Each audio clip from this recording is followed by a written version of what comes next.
Okay, here we are for the deep dive. And I've really been grappling with this material you shared, the one called Philosophy's Dusk and Human Nature's Unveiling. Uh-huh. Honestly, it's thrown up some incredibly thought-provoking stuff, big questions that feel, well, surprisingly relevant to just navigating life right now. It really does hit home, doesn't it? When I first encountered this material, it tapped into a feeling I think a lot of us might have, maybe subconsciously, this sense that philosophy feels a bit distant, less central in the day-to-day grind. Yeah. And this deep dive exploring these ideas, it helps us unpack why that might be happening and maybe more importantly, what that observation tells us, not just about philosophy itself, but about, well, us, about human nature and the big, often invisible forces shaping the world we're living in. Exactly. So that's our mission today, really, to dig into the core arguments here. We're going to explore this idea of philosophy's changing role. We'll look at these, honestly, sometimes challenging ideas about what human behavior is really all about. And we'll get into the underlying factors, especially this emphasis on material conditions that, well, seem to be driving where we put our focus as a society right now. We're aiming to distill the key insights from all this, make them clear, and hopefully pretty interesting for you listening. And as we go, you might find some connections that are genuinely surprising. We'll be linking things that seem totally separate on the surface, like, what books are topping the charts right now and how that connects back to fundamental human needs and anxieties. Right. We'll contrast this common view of philosophy, maybe, that it creates problems with how other fields are seen as problem solvers. And yeah, we'll definitely spend some time wrestling with this whole idea that human nature is some fixed thing, good or bad. Yeah. Okay. Let's dive in then. One of the first things that really struck me reading through this is how it just names something I feel is kind of true out there. Mm. Philosophy seems, well, it seems like it's taking a back seat. It doesn't feel like it's at the heart of the conversation or everyday worries, maybe the way it once was, or certainly the way other subjects are. That observation is really the starting point, and it feels quite real, doesn't it? I mean, just think about walking into a bookstore or even just scrolling online, looking at what gets discussed. You see a definite pattern. Mm-hmm. Psychology, self-help, technology, they're huge. They take up so much collective headspace. And then you have the humanities, including philosophy, things that were historically seen as foundational. They often feel a bit pushed aside, less visible, maybe less urgent somehow. Yeah, and my first gut reaction to that, and I bet it's common, is often sort of regret. Yeah. Or even a bit of worry, like, oh no, are we losing something vital here? Is society becoming less reflective, less interested in the really big questions about, existence or morality? Feels like a potential loss. That's a very understandable reaction. It's easy to feel nostalgic for times when philosophy seemed maybe more integrated into public life. But what's interesting about the perspective here is that it suggests looking at this trend, well, differently. Maybe it's not primarily about intellectual decline, but more about a pragmatic, almost inevitable choice driven by the, let's face it, intense pressures of modern living. Pragmatic. Okay, that's a different angle. So the idea is that the huge popularity of psychology, self-help, tech, it's not just random. It reflects something about where we are right now. Absolutely. It digs into why these specific fields hit such a nerve. Take psychology. The argument goes that its boom speaks directly to our deep, often quite stressed need for self-regulation in a world that's just incredibly complex and fast. Right. We're constantly bombarded, right? Information, demand, social media comparisons, constant shifts. So understanding our own minds, managing emotions, coping with stress, figuring out social stuff, these feel like essential survival tools almost. It's about trying to keep your own system running smoothly when everything outside is chaotic. Like needing an operating manual for your own head just to keep pace. Exactly. And self-help. That plugs directly into the anxiety that comes from all the societal competition. We live in cultures that often relentlessly measure us, compare us, pressure us to achieve financially, professionally, socially. Self-help offers strategies, techniques, mindsets, basically promising ways to feel more secure, get ahead, or at least manage the stress of feeling like you're falling behind. It offers a path, or the promise of one, to improve your standing. So it's tackling the immediate pain points, the symptoms of modern life, in a way. Yes, and crucially, offering perceived solutions for those symptoms. And technology. Well, that feels incredibly, almost brutally practical today. The connection to job security, to income, is undeniable. Yeah, absolutely. In an economy that feels shaky for many, where whole industries change overnight, getting tech skills, knowing the software, keeping up with digital trends, People see that as a direct, necessary investment in their survival, basically. The payoff is tangible, often immediate, and linked to fundamental needs like paying rent or buying groceries. Okay, yeah, when you frame it like that, Yeah. it makes perfect sense why those fields are so dominant. They offer stuff people feel is genuinely useful right now, things you can apply directly to the problems or pressure staring you in the face. It was a key word for this, wasn't there? Operable. That's the term used. Yeah, operable knowledge. It's Right. quite insightful. Knowledge you can supposedly do something with, operate with, to get a specific result or fix a specific problem. Now, this is where the contrast with philosophy gets really sharp. The point is made that philosophy is often perceived, maybe unfairly by those deep in it, but perceived nonetheless as manufacturing problems rather than solving them. Problem manufacturing. Wow, Yeah. that's a strong way to put it. Why would philosophy be seen like that? Well, because its whole method, really, is to dig down to fundamental questions and challenge the assumptions we usually just accept without thinking. Right. It asks why we believe what we do. It questions basic ideas about reality, knowledge, ethics, justice. So instead of giving you, say, a 5-step plan for stress management, it might ask, well, what is stress fundamentally? Is it just part of being human, or is it created by our society? What does it even mean to manage something if we don't fully grasp it? Wow, okay. This process, this deep, sometimes unsettling questioning, while buoying its historical power, can feel to someone looking for an operable fix like it's just adding confusion, making things more complicated in a world that feels complicated enough already. I get that. It's like the difference between how do I build this bridge stronger, which feels like engineering or tech, versus, wait, what is a bridge, Right. metaphysically speaking, and should we even be crossing this river in the first place? Which feels more like philosophy. One seems like a direct route to getting something done. While the other feels like hitting pause on everything to ask questions you didn't even know you had. Exactly. Right. And this contrast leads to a really core insight here. Philosophy's traditional role, its very nature, isn't about handing out prepackaged, operable answers for immediate problems. Its function really has always been more about asking those deeper, more fundamental, often quite disruptive questions. Yeah. It's the process of the inquiry, isn't it? Yeah. The willingness to poke at the obvious, not necessarily delivering a neat, actionable answer sheet. Precisely. And that fundamental difference just clashes pretty hard with the dominant vibe in modern society, which tends to value speed, efficiency, measurable outcomes, quick fixes.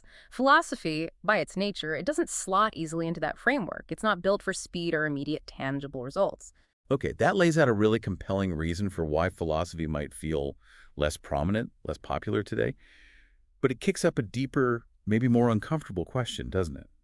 Does this perceived uselessness in terms of giving us those operable solutions, does it mean philosophy is actually, well, obsolete? This material doesn't really pull punches on that, does it? No, it confronts that question directly. It lays out the really pragmatic argument. Look, maybe when you get down to brass tacks, we don't really need philosophy. Whoa. Okay, that feels like a bold claim. Yeah. How is that justified? Well, the reasoning presented is pretty stark, quite biological almost. Look at other animals. They survive perfectly well without philosophy, right? They navigate their world, find food, build nests or dens, reproduce, avoid predators, raise offspring. They handle the core tasks of existence without ever debating epistemology or the categorical imperative. Okay. And humans, at our absolute base level biologically, we're also driven by survival needs. Food, shelter, clothing, safety, reproduction. These are the non-negotiables. The fundamental requirements for staying alive as an organism. Exactly. And so the pragmatic argument follows. If philosophy doesn't directly help us meet these absolute core needs, if thinking about the nature of truth doesn't find me food, if pondering ethics doesn't protect me from immediate physical danger, then, from a purely utilitarian or survival standpoint, it makes sense that people will prioritize knowledge and activities that do provide those tangible, life-sustaining benefits. Why spend precious energy thinking about abstract meaning when you're genuinely worried about your next meal or keeping your job to pay the rent? So from that angle, philosophy looks like an extra. Yeah. A luxury item you can only really afford mentally and time-wise, once the absolute basics are solidly covered. That's the challenging, pragmatic viewpoint it presents. But, importantly, the analysis doesn't just leave it there. It immediately pivots to counter that purely utilitarian take by exploring philosophy's unique, even if less direct, kind of value. It suggests that maybe this pragmatic view is missing something significant, undervaluing philosophy's more subtle but potentially profound power. Okay, so if it's not directly solving my anxiety or fear, like we discussed. Then what is this subtle power? Where does the value lie then? The suggestion is that while philosophy might not give you the five-step plan or the quick fix for distress or conflict, what it can do is help us understand the underlying structure behind those feelings and problems. It's not about handing you coping tools for anxiety. It's more about helping you see the framework, the cultural assumptions, the historical background, the psychological patterns within which that anxiety even arises and functions. It takes a step back from the symptom to look at the whole system. Understanding the structure. Mhm. Right. Okay, that's not an answer in itself, but it leads somewhere else, doesn't it? A different kind of insight. It leads towards a deeper awareness. Exactly, that connection is key. Deeper awareness isn't the same as having a solution ready to go. Knowing the structural reasons for your anxiety doesn't make the feeling magically disappear in the moment. But, and this is where philosophy's lasting value is argued to lie, that deeper awareness can significantly, sometimes profoundly, influence your long-term choices, your judgments, your fundamental orientation towards life and its problems. Okay, let's unpack that a bit. How does seeing the structure behind something or understanding the deeper questions actually change how you approach things over time, even without that immediate fix? Can you paint a picture of that? Sure. Let's say you're feeling constantly dissatisfied at work, maybe feeling like you're not measuring up compared to others. A typical self-help or practical approach might offer tips on networking, how to ask for a raise, better time management to be more productive. Those are operable solutions aimed at improving your situation within the existing game. Right, playing the game better. Philosophy, though, might lead you to question the very rules of the game itself. It might prompt questions like, why do I feel this relentless need to climb the ladder? Where does this specific definition of success even come from? Is this feeling of failure based on my own core values, or is it based on external metrics I've just absorbed without thinking? What does meaningful work actually mean to me beyond the salary or the job title? Ah, okay. So it doesn't give you a better script for the salary negotiation, but it might make you question whether negotiating for that specific promotion is even aligned with what you truly value, or if the goalposts themselves are maybe off. Precisely. It can shift the entire perspective. By understanding the structure of societal expectations around careers, the history of how we value certain kinds of work, or philosophical ideas about meaning and value, you might, over the long haul, make entirely different choices about what career path you follow, how you define your own success, or even if you stay in that line of work at all.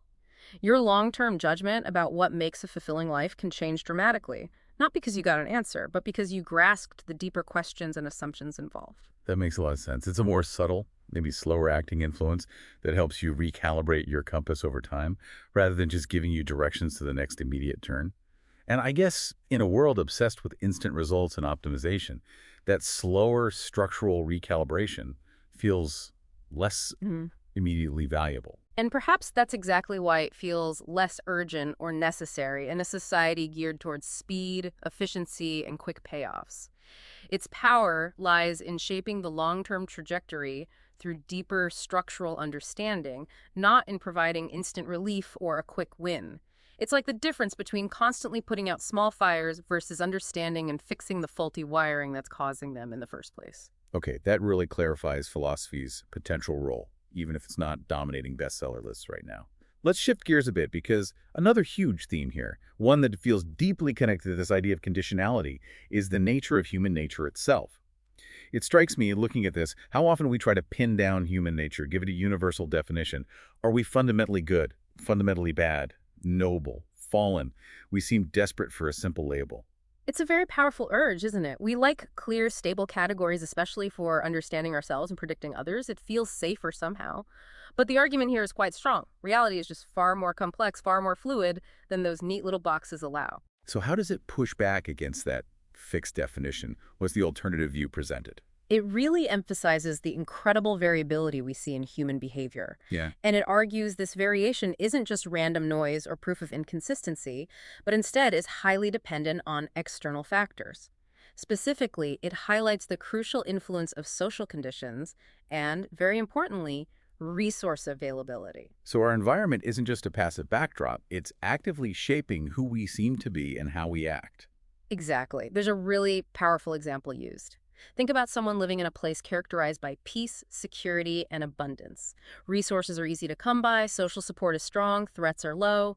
In those conditions, that person might consistently show behaviors we'd label as generous, kind, cooperative, helpful.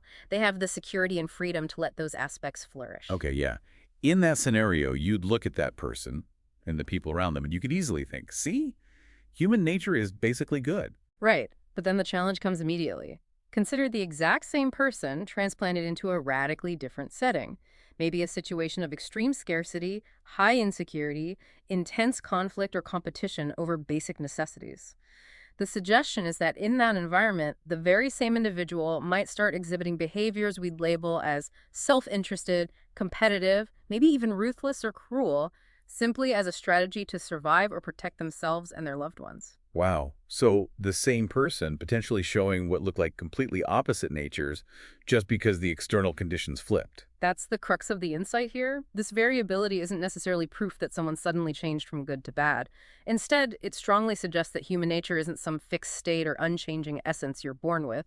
It's more like a dynamic process of constantly adjusting and adapting to whatever specific conditions you find yourself facing. So the nature of human nature is actually the process of regulation and adaptation itself. It's less a noun, more a verb. That's a really insightful way to put it based on this perspective. It's not a static trait like blue eyes. It's more like a dynamic capacity to respond, to regulate your behavior based on the environmental pressures and opportunities. It's about the range of potential behaviors we all carry and which ones get switched on or dialed down depending on the context. And what happens then when we ignore this conditionality? When we expect people to be consistent, maybe based on an ideal we hold about how humans should be? Well, the consequence pointed out is often profound moral disillusionment and disappointment. We hold on to a fixed ideal, maybe we believe people are inherently kind, and then we feel shocked, hurt, maybe betrayed when, under pressure or in different circumstances, they act in ways that seem purely self-serving or even harmful. We feel let down by humanity, but maybe we were operating with an unrealistic expectation of constancy in the first place. So accepting this conditionality, this diversity of human behavior, while maybe less comforting than a simple label, actually allows for a more realistic and perhaps even a more forgiving understanding of ourselves and others. Yes, and potentially a much more insightful one. Accepting that behavior is heavily influenced by conditions doesn't mean excusing harmful consequences and moral judgments still exist, but it helps us understand the roots of those actions beyond just slapping on simplistic labels like people are just bad. It shifts our focus from judging a fixed essence to trying to understand the dynamic dance between the person and their environment. It allows for more nuance, maybe ultimately more compassion in how we view the vast spectrum of human behavior. That really feels like a fundamental shift in perspective, moving away from a neat black and white moral map towards something much more complex, much more gray, and frankly much more aligned with the messy reality we actually see around us, historically and today. And this deep understanding of conditionality in human behavior connects directly to what's argued to be one of the most fundamental and perhaps often underestimated drivers shaping not just individuals but entire societies, Yeah. the role of material conditions. Okay, so now we're explicitly linking the physical economic world, the stuff of survival, to everything else, like our ideas, our values, even our perceived human nature. Exactly. The argument made is powerful and pretty direct. Basic survival and material security aren't just one factor among many, they are the fundamental prerequisites. They form the bedrock upon which most other human pursuits are built. Sort of like Maslow's hierarchy of needs, but applied to the whole society's mindset. It definitely resonates with that idea, yeah, but maybe pushes it even further as a driver of collective thought and priorities.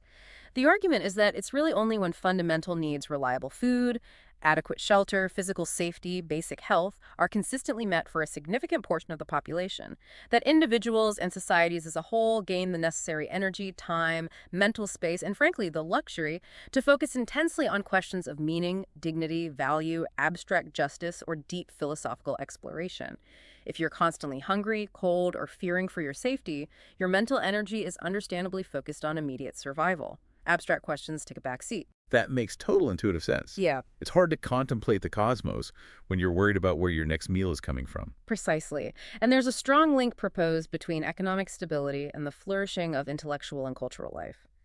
Periods of significant economic growth, resource abundance, and relative social stability often seem to precede or coincide with bursts of vibrant intellectual, artistic, and philosophical activity.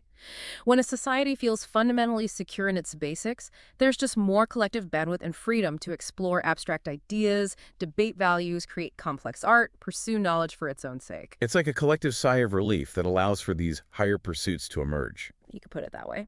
And conversely, the argument goes, when those material conditions become strained, when economies falter, resources grow scarce, or social stability is threatened by insecurity or conflict, then societal thought and focus tend to contract. They become more conservative, perhaps more inward-looking, and definitely more utilitarian. The collective focus narrows down to the practical, the immediate, the necessary for survival or for securing whatever limited resources are available. Thinking becomes geared towards function over abstract ideals, utility over exploration, maybe securing borders over universal principles. This gives a really powerful lens for understanding the trend we started with, doesn't it? In times that feel economically uncertain or socially tense, maybe it's not that surprising that practical, operable knowledge like tech skills or self-help strategies take center stage over philosophy. They speak directly to those immediate utilitarian anxieties. It absolutely ties back to that initial observation. And this perspective is taken even further, suggesting that these underlying material conditions are often the primary drivers of the really big ideological and political shifts we see playing out across the globe.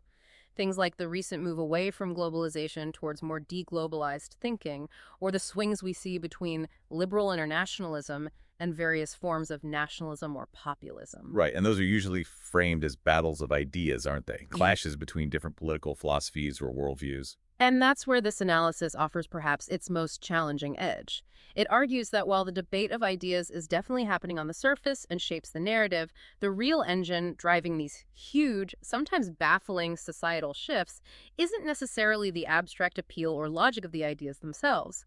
Instead, it's often rooted in fundamental changes to the underlying material base of society, shifts in economic structures, how resources are distributed, new technologies that fundamentally alter the conditions of life for vast numbers of people. So it's less about which argument sounds better in a university seminar and more about how changes in, say, global trade flows or the availability of certain jobs or access to resources are changing the ground under people's feet, which then makes certain ideas suddenly feel relevant or lose their appeal. That's the core idea. And this is where a connection is drawn, acknowledging its historical roots and continued relevance to the Marxist concept of the economic base determining the superstructure. The suggestion is that this framework, the idea that a society's economic foundation, how things are produced, distributed, who does the work, fundamentally shapes its laws, politics, culture, religion, and dominant ideas, the superstructure, still offers a lot of explanatory power for understanding the massive shifts we're seeing today. It's presented here not as advocating for a political system, but as an analytical tool to help understand why certain ideologies seem to gain traction at particular moments in history. Okay, that's a crucial distinction. The point isn't necessarily Marxism is the answer, but rather this specific analytical concept about the material base influencing the superstructure seems useful for understanding these large-scale changes. It's a lens being suggested for analysis. Precisely. It's offered as a powerful way to view how the practical realities of organizing our economies and accessing resources create the fertile ground or the barren ground for certain ideas and concerns to even arise and gain widespread acceptance, while others just wither on the vine. Now, this line of argument, focusing so heavily on material conditions, it could understandably lead to a kind of pessimism, right? Does it mean all our morality, our ideals of justice, our search for meaning are just secondary effects, mere froth on the surface of economic reality? Is it all just about survival and economics? Yeah, that does feel potentially a bit bleak, like our highest aspirations are just window dressing for purely material drives. The perspective offered here pushes back against that potential bleakness, suggesting a more nuanced view. It's not necessarily arguing that material conditions cancel out ideals or prove that ideals are fake or reducible only to economics. Rather, the idea is that material conditions create the space, the opportunity for those ideals to really flourish and become central at certain times, or they compress that space and push those ideals into the background at other times. So it's about the opportunity for ideals to matter, or at least to be prioritized in the collective conversation and action. That's the key insight, yes. Material reality profoundly shapes the opportunity for ideals, for abstract thought, for higher values to be actively pursued and become dominant concerns in a society. When there's relative prosperity and stability, there's more room, more collective capacity for societies and individuals to focus energy on meaning, justice, equality, pure knowledge. When times are tough, when there's scarcity, instability, intense pressure, the focus necessarily, perhaps almost biologically, narrows to the immediate, the practical, the utilitarian. The ideals might still exist in people's minds, but the conditions needed to actively prioritize them become much harder to find or sustain. So material conditions aren't the only story, but they're the often invisible foundation that heavily influences which parts of the human story, the survival bits or the philosophical bits, get the main focus at any given time. That's the argument being put forward. They don't necessarily dictate the content of the ideals, but they profoundly shape the conditions under which those ideals can be pursued, debated, and become central concerns for a society. It's about the climate for ideas, and that climate is heavily influenced by the material weather, so to speak. Okay, this has been incredibly clarifying, actually. Pulling all these threads together, let's loop back one last time to where we started. The value of philosophy today, especially given this strong emphasis on material needs and operable knowledge. If it's not giving us those quick, usable fixes, and if our focus is so powerfully shaped by basic needs, where does its enduring value actually lie, according to this perspective? The perspective offered feels particularly relevant right now. Its value, the argument goes, is explicitly not found in trying to compete head-to-head with self-help or tech manuals to offer practical, step-by-step guidance for navigating the immediate surface of life. Its value is something different, something arguably more foundational, even if it's less immediately obvious or marketable. Which is, remind me of that phrase, training us to look from a higher order perspective. Yes, that phrase feels really central. In a society that feels saturated with instant gratification, increasingly driven by algorithms that feed us what we might want next, relentlessly focused on short-term results and efficiency, philosophy offers a vital, maybe even countercultural chance to just slow down. Slow down. Yeah, that feels almost revolutionary today. It kind of does, doesn't it? Philosophy might not tell you the next move in your career or what gadget to buy, but it provides the mental space and, importantly, the conceptual tools to understand why we feel this constant urge to rush, why efficiency has become such a dominant value, or why we put such a premium on immediate, measurable outcomes. It offers a critical distance from the relentless forward motion of modern life. It gives us the breathing room to actually think about the current we're swimming in, instead of just desperately trying to swim faster within it. Exactly. And that critical distance allows for what's suggested as another crucial function. Philosophy isn't really about manufacturing problems out of nothing, despite that initial perception. It's more about helping us see clearly whether the solutions we're constantly being sold, the operable knowledge we're prioritizing, are actually solving the real underlying problems they claim to. Or are they just masking those problems in a Yeah. different way? Or maybe even accidentally reinforcing the conditions that created the problem in the first place? Precisely. Are we genuinely tackling the root causes of widespread anxiety? Or are we just getting better at developing apps and techniques to manage the symptoms of living in a system that inherently generates anxiety? Are we striving for genuine human flourishing, or are we just optimizing ourselves to hit the metrics of success and happiness that our specific societal structure happens to value right now? That this ability to step back, to question the premises, to examine the hidden structures, and to evaluate the real impact of our supposed solutions, that critical perspective is arguably a unique contribution philosophy offers. It's not giving you the answer, but it's honing your ability to critically assess all the answers flooding the market. That feels incredibly valuable, especially now. In a world overflowing with information, with competing claims about what's true, what matters, having a framework to critically examine the foundations of those claims. Yeah, that's powerful.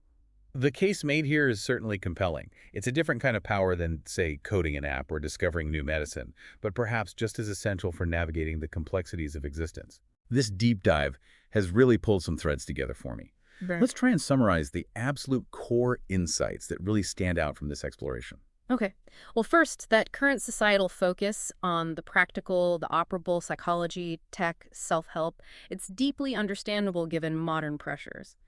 But, as highlighted here, it represents a kind of prioritization, maybe even a trade-off, where the immediate and functional gain prominence over more foundational, perhaps abstract, forms of understanding. And connected to that, philosophy's value while maybe less visible day to day, isn't about providing those quick answers. It's more about cultivating a deeper awareness, a structural understanding.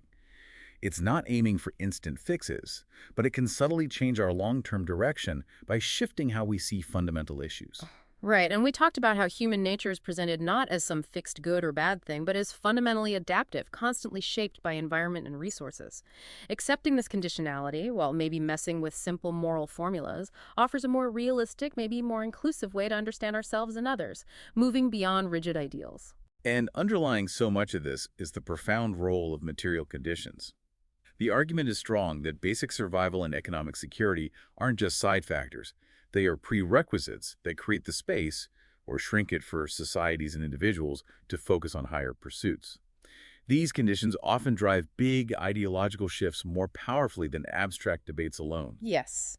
And so finally, despite its perceived uselessness in a strict utilitarian sense, philosophy retains its value, not by giving directions or answers, but by providing that essential critical perspective.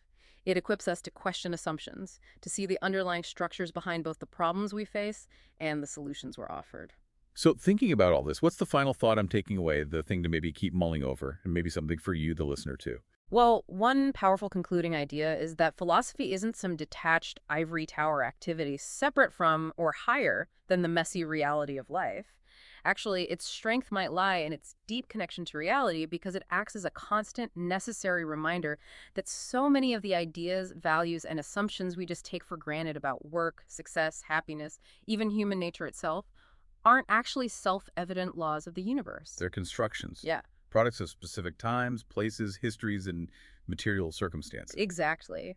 And realizing that, being willing to admit that our fundamental concepts aren't untouchable truths, but are open to being examined, questioned, reevaluated based on context that it suggested, is where philosophical thinking begins. It's almost like intellectual hygiene. It Okay. might not be trendy in every era, but it remains a potential tool in our mental toolkit. And that applies equally to how we think about human nature, right? It's less about trying to slap a final label on it, good, bad, whatever, and more about seeing it as this capacity for conditional response, this ongoing adaptation. Accepting that complexity isn't abandoning morality, but maybe it makes our expectations more grounded and allows us to think beyond rigid frameworks that just don't capture the dynamic reality of how people actually are, especially when conditions change. And in times like these, where uncertainty feels pervasive, information overload is constant, and easy answers are often suspect, perhaps the most vital skill isn't having all the answers. Maybe, as suggested here, it's simply maintaining the capacity for clear thinking within the ambiguity and confusion, not necessarily solving the puzzle instantly, but being able to think critically about the confusing situation itself, to probe its layers and question its assumptions. And that ability, the material leaves us thinking, is where philosophy, understood in this fundamental sense, might still offer something absolutely essential for navigating the modern world. It doesn't give us a finished map, maybe, but it helps us understand how maps get made and why the territory sometimes looks very different from the drawing. It's definitely a perspective that encourages a different kind of engagement with the forces shaping both the world around us and our own inner lives. Absolutely. I really hope you'll take some of these ideas away, reflect on them, see how they might resonate with your own view of the world, and maybe notice those subtle underlying structures and pressures at play a little more clearly.